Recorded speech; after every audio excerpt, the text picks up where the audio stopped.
Assalamualaikum warahmatullahi wabarakatuh. Alhamdulillah hari ini kita bertemu kembali dalam pembelajaran tematik tema 7 subtema 1.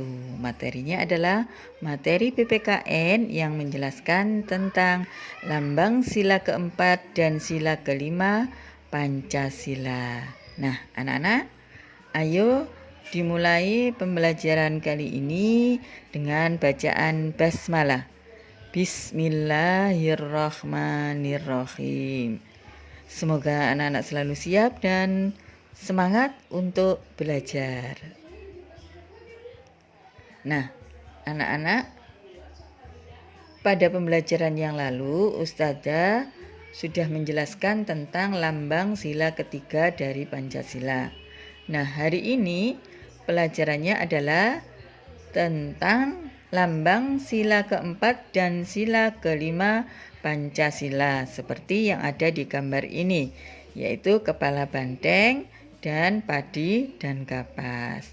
Bagaimana penjelasannya? Ayo kita ikuti pada slide berikutnya. Nah, simbol sila keempat Pancasila adalah kepala banteng. Sila keempat Pancasila berbunyi kerakyatan yang dipimpin oleh hikmat kebijaksanaan dalam permusyawaratan perwakilan. Nah, sila keempat Pancasila dapat diamalkan dengan 1. Kita harus melakukan musyawarah dalam memutuskan suatu permasalahan.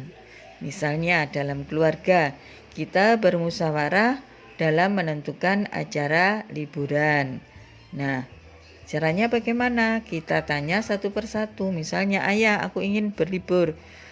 Ya, kemana liburannya, kak? Kakak minta berlibur ke Malang. Sedangkan adik kepingin berlibur ke tempat wisata yang ada di Jogja. Nah, karena ada 2 pilihan tempat wisata, maka kita tanya, siapa yang mau liburan ini ke Jogja apa ke Malang? Nah, setelah ditanya, ada yang ibu misalnya ikut, aku ke Malang aja, kakaknya juga ikut ke Malang, sedangkan adik hanya satu pilihan, adik saja yang milih ke Jogja. Maka liburan tahun ini diputuskan untuk pergi ke Malang. Nah, ayah sebagai kepala keluarga memberikan keputusan.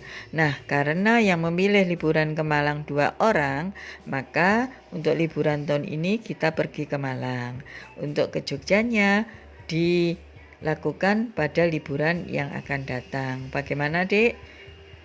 Nggak apa-apa kan? Nah, adik pun harus menerima hasil dari keputusan tersebut. Tidak boleh marah. Oke, kalau gitu aku juga ikut ke Malang. Nanti kalau liburan berikutnya harus ke Jogja loh ya. Nah, itu namanya liburan dengan cara musyawarah. Yang kedua, misalnya memilih ketua kelas di sekolah. Nah, caranya juga harus dipilih suara terbanyak. Misalnya yang dipilih jadi ketua kelas ada 3.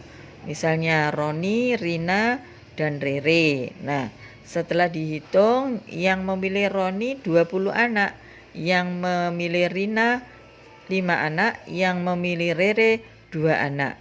Maka yang dipilih menjadi ketua kelas adalah Roni karena mendapatkan suara 20 anak. Maksudnya suara itu yang memilih Roni 20 anak. Nah, itulah yang dinamakan musyawarah. Oke, mengerti anak-anak?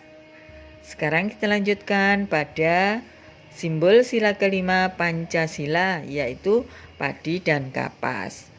Bunyi sila kelima Pancasila adalah keadilan sosial bagi seluruh rakyat Indonesia. Nah, pengamalan sila kelima Pancasila dilakukan dengan cara berlaku adil terhadap sesama. Seperti tadi pemilihan tempat rekreasi. Nah, supaya adil maka dilakukan musyawarah sehingga yang ditentukan itu sesuai dengan pilihan bersama, tidak ada yang dirugikan. Nah, yang kedua menghormati hak orang lain. Misalnya kalau kakak mau belajar, adik masih sudah selesai belajar, maka adik tidak boleh rame, harus menghormati kakak yang sedang belajar. Yang ketiga, suka bekerja keras. Misalnya suka bekerja keras itu belajar dengan sungguh-sungguh supaya kita menjadi anak yang pandai dan bisa mendapatkan nilai yang bagus dan bisa naik kelas. Itu adalah salah satu contoh bekerja keras. Yang keempat, tidak berperilaku boros. Ketika kita mempunyai uang saku, nah uang saku itu harus disisihkan, tidak boleh dihabiskan semuanya. Karena apa? Kita perlu menabung, menyisihkan tabungan supaya kita jika membutuhkan sesuatu sudah ada uang tabungan yang bisa digunakan. Termasuk penggunaan air. Nah, penggunaan air juga tidak boleh terlalu boros. Bila tidak diperlukan, keran air harus dimatikan. Nah, itu adalah diantaranya contoh perilaku tidak boros. Yang kelima, tidak bergaya hidup mewah. Tidak boleh meminta kepada orang tua yang berlebihan. Apalagi ketika orang tuanya tidak mampu membelikan, kita menangis, itu tidak boleh ya.